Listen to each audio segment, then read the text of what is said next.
Welcome back everyone to this playthrough of Hero Realms. So we've already had a few turns and we are back underway with the red players go. So the red player has drawn their influence card and their rally the troops card. So they are good to go. They have 1, 2, 3, 6 gold to spend. So looking at the market, they can afford almost everyone on the board. But I think they're very tempted by getting the High Priest Cracker, because it's going to be very useful to keep regenerating health. And so Cracker is a champion with that takes 6 combat to stun. But every turn while Cracker is out, I could restore 2 health, so that could be very useful.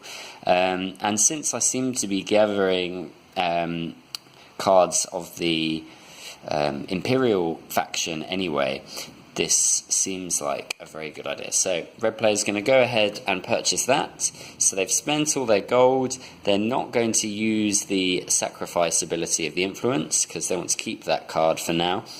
But they've also got Rally the Troops now, so they can deal 5 combat to green player, which they will do straight away, knocking them right down to 39. So they are already taking a bit of a beating. And now, I forgot we needed to replenish that card in the middle. And so because of the Rally the Troops, red player also gets to recover 5 health. So we will do that straight away, and they're back up to 50. So a gap is beginning to form between the two players. Right, then over to green player's turn. Now green player has been very lucky and drawn both their fire gems, so they have a total of 6 gold to spend as well. Now looking back to the market, I think they have no choice but to go for Kron the Berserker, because as we saw earlier, they've been collecting quite a few of the wild faction cards, so this seems like a great idea. It will give them 5 combat every turn, so they're going to go ahead and get Kron the Berserker for 6 gold. And then we replace Kron and we have Varric the Necromancer. They have 1 dagger left over, so they're going to be able to do 1 damage to red player. Not very much, but better than nothing. Okay, so on to the next round. Okay, so red player now has 4 gold to spend. Looking at the market, they're going to go ahead and get this Close Ranks card. It only costs 3 gold, but it's got a combat of 5 plus 2 for each champion you have in play, so that could do some serious damage, and then also more health regenerating power as well if it gets paired up with other Imperial cards. So they're going to go ahead and get that. They've got 1 gold left over, but there's nothing left at the market that they can afford, so that's going to go to waste, unfortunately. But 3 combat that they will go ahead and deliver to green player, bringing them down to 36.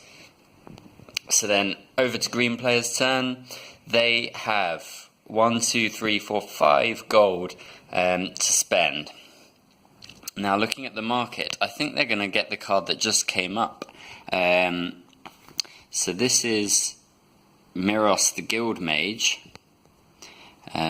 Let's just focus on that a bit better.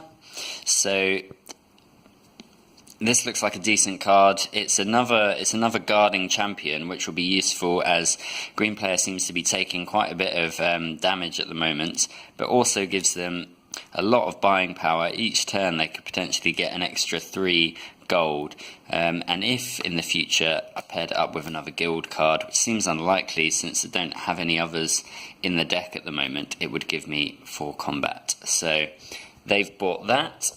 Now we replace it with Intimidation.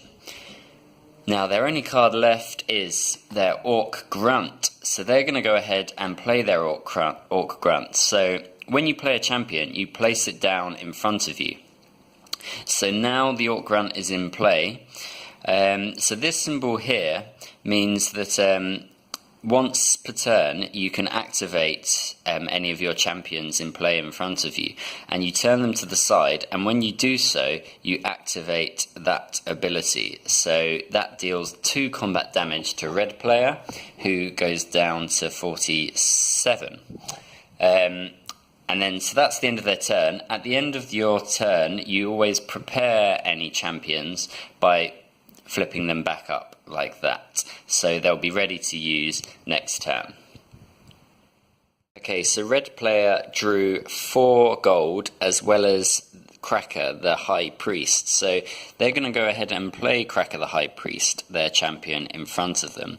And they're going to use its ability to gain 2 health, so back up to 48, and draw a card. So it says 2 health and draw a card. So they're going to do that, take another card from their deck, and it's Influence. Okay, so that's useful. It gives them a lot more buying power this turn.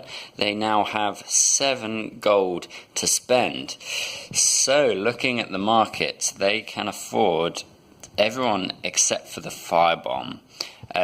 So what does Krithos, the Master Vampire, do? It says 3 combat, and you may sacrifice a card in your hand or discard pile.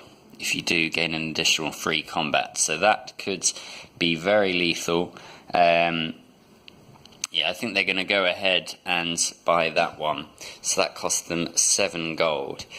And that is the end of their turn. And they prepare Cracker again. So, green player has been fortunate and drawn their Elven Gift. So they're now going to be able to activate the Wild Faction ability, because they've got 2 Wild Faction cards in play, and they're also going to be able to activate the Orc Grunt's Wild Faction ability. So they're going to use this one first and draw a card. You can always do any abilities in any order. You don't have to do them in any specific order. So they've just drawn their Short Sword, which will give them another 2 combat. So let's do the combat first, because we're going to get 4 from the Elven Gift, plus 1, plus 2, so that's 5, 7, and then 9 with the help of the Orc Grunt. So 9 combat dealt to red player. Now, red player has this champion, Cracker the High Priest. It's not a guarding champion, so green player doesn't have to attack it. They've got 9 combats to deal. So if they wanted, they could defeat Cracker the High Priest, leaving 3 combat left over, which they could then deal to red player. Or they could just deal all of the 9 combats straight to red player. But I think they will stun Cracker the High Priest, because otherwise red player is just going to keep regenerating health every turn. So they're going to stun Cracker the High Priest, which means it goes back into red player's discard pile, and then the remaining 3 combat knocks them down to 45. Okay, so they've done all their combat, and now they're purchasing, so they have 2, 3, 4, 6 gold to spend. So let's see what options are available. Oh wow, so there are 2 intimidations out now. Well, I think they're definitely going to get one of the intimidations, since they just bought that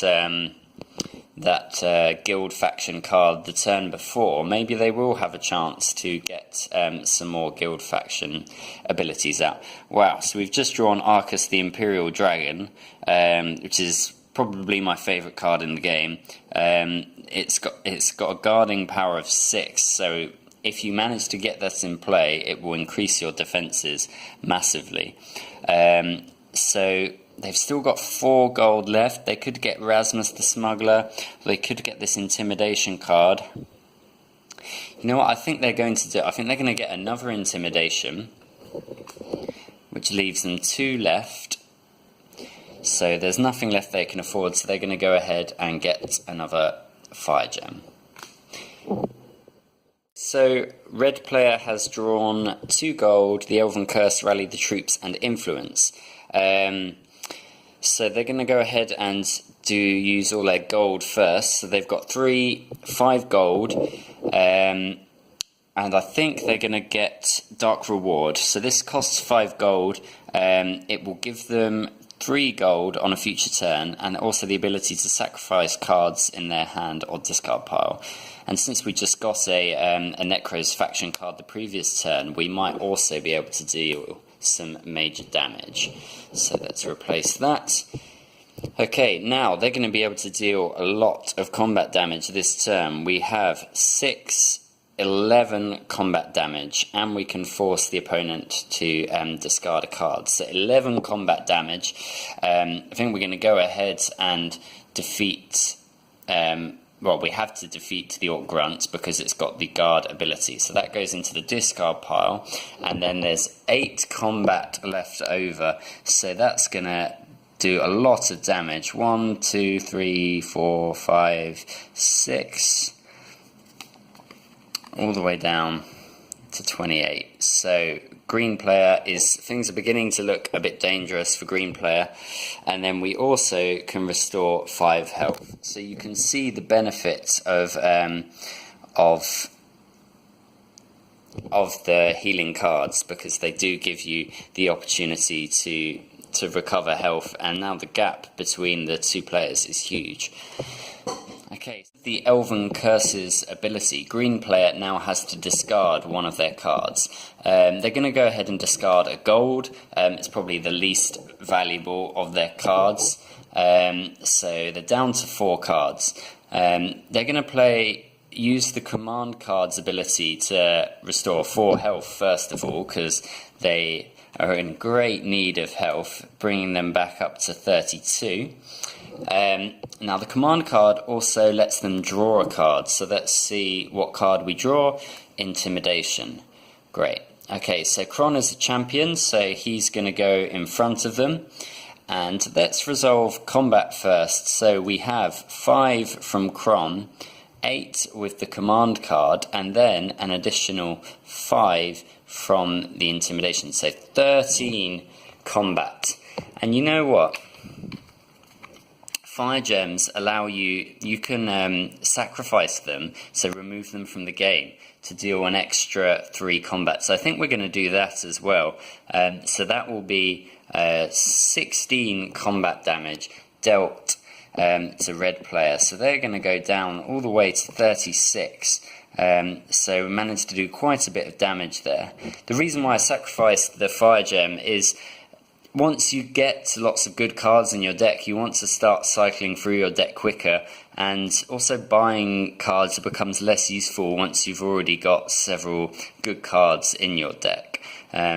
So before we sacrifice it, let's use the gold as well. So we've got 2, 3, 5 gold to spend at the market. So what options do we have? If we'd had 6, we would have been able to get Borg, the Ogre Mercenary. That's frustrating. I mean, there's not any that really stand out for 5.